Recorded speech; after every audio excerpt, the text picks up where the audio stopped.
This is Joey Rullo, and everyone knows that in the past I've been doing a lot of help with the veterans and different issues. And I have someone that's very brave with me right now. She actually served in the Gulf War, going on, I believe, almost 25 years she retired. And she has a very interesting story.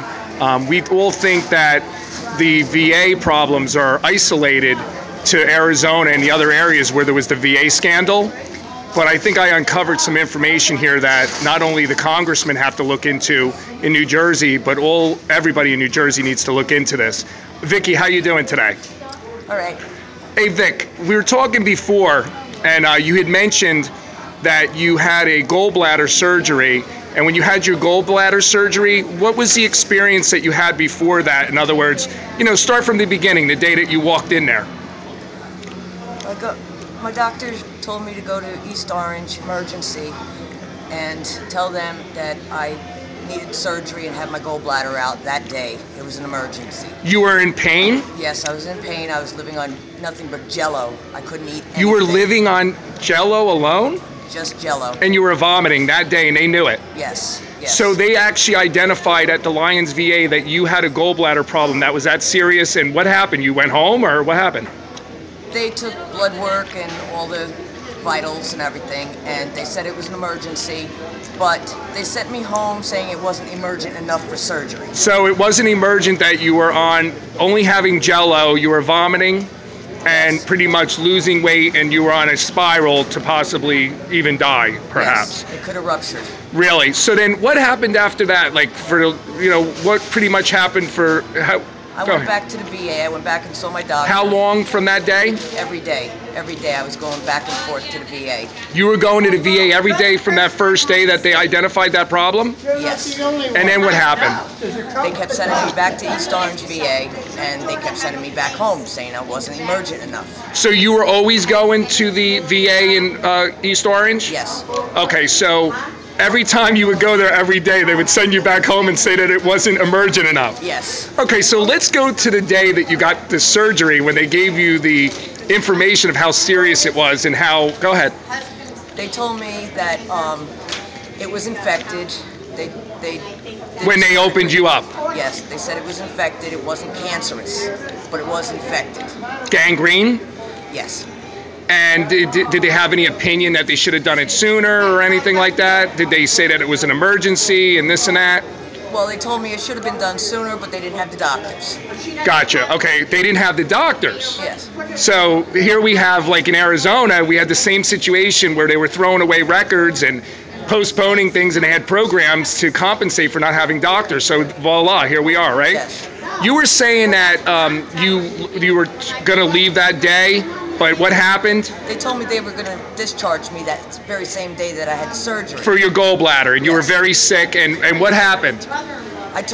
They said they had to justify me staying one more day, and I told them I had no transportation to get home.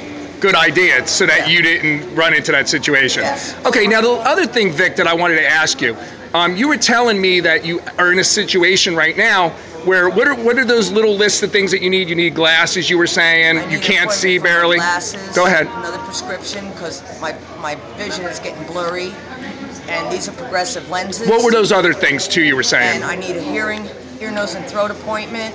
Okay, good. I can't seem to get any appointments. Now, you were telling me that as of right now, you can't get any care because you have to go to a primary physician first. Is that correct? Yes, I do. That primary physician that you have to go first, what is the backlog right now? 6 months, were you saying? 6 months. So what does that mean? That if you can't talk to him, that means that the whole process is like... I have to wait. I have to wait for 6 months instead of being able to go to the doctor and getting my own appointments set up. Wow. So you have to wait 6 months before you could even get into the primary who can write you out the referrals. Yes. You were mentioning another doctor's appointment as well before? I need ear, nose, and throat. I need my eye appointments. And I need my legs checked again. Can you tell me another thing too, which I thought was very interesting? You were saying with the PTSD, which we all know with our heart and soul how horrible that is, and thank you again for serving. You're wonderful. you were saying that you were on Zymbalta for those panic attacks. Zymbalta, yeah. What was your experience before you were mentioning to me that you thought maybe the government was downsizing or something because they weren't sending you the pills? How long did you wait? Yeah, 3 months. 3 months. I kept calling and calling and calling, and they kept saying, it's in the mail, and I wasn't getting them, and I had a nasty panic attack. And when you had that panic attack, it was in this very mini mall, wasn't it? Yes, it was. Yes, What happened when you got the panic attack? I just had a meltdown, a big meltdown. I really got really scared, and I had this one woman wanted to call the ambulance for me. I said no, just get my mom and dad here. My mom and dad came and brought me to the hospital. It was just before I had my gallbladder out also. And I'm sorry, because what's happening to you right now, I am confident that you are not an isolated case. Now, the last thing I want the viewers to hear, and this is probably the best part of the story that I think should be exposed. You were recently looking over your file when Yes. you, from your surgery that was not done in time, where you could have died from gallbladder poisoning, from all that stuff that comes out and gangrene. Yes, the bile. What were you saying that they put on your report? 3 days, the first 3 days that I was in and out of the hospital, I happened to be on my Healthy Vet account, and I was looking at what they wrote down on my records. They had me listed as a 55-year-old male coming in with neck and back pain. And you are a female, that's how Yes, 55. old? And they had you down as a male? Yes. And instead of a gallbladder pain, they had you down as... Neck and back pain. Well, Vic, thank you so much. We're going to get this out, and we're going to get you some help. And God bless you, and thank you for serving, and thank you so much. Thank you.